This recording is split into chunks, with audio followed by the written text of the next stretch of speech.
एक खबर क्योंकि ये भी आई कि अरविंद केजरीवाल भी अब बिहार का चुनाव लड़ेंगे। बिहार का चुनाव 24 में, अब 24 में लड़ते हैं में बिहार में, ये पता नहीं कि 25 का तो कह रहे मैं लड़ूंगा।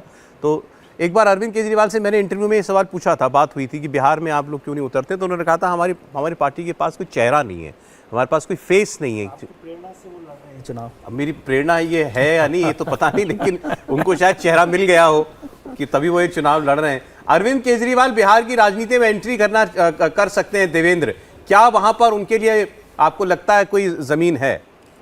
बिल्कुल नहीं सौरभ, दूर दूर तक कोई संभावना नहीं नजर आएगी अरविंद केजरीवाल के लिए कि वहां पर जाकर बिहार में कुछ कर पाएं। बिहार का एक सिंपल सा इक्वेशन सौरभ ये रहता है कि बिहार में जो 3 प्रमुख दल हैं, उन 3 दलों में से 2 दल जिस तरफ होते हैं उसकी जीत होती है। लेकिन फर्क लोकसभा चुनाव में इस लिहाज से पड़ जाता है क्योंकि नरेंद्र मोदी जो फैक्टर जब वहाँ पर शामिल होता है तो वहाँ पर चीज़ें बदलती हैं।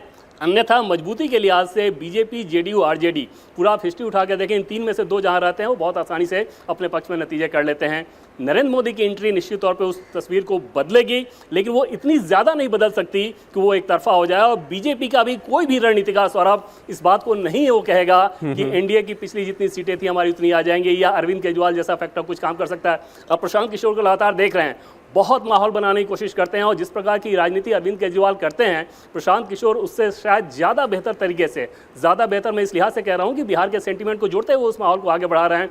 फिर भी वो सिर्फ कहने की बातें होती हैं, ग्राउंड पे उसका कोई असर नहीं होता है। एक कमेंट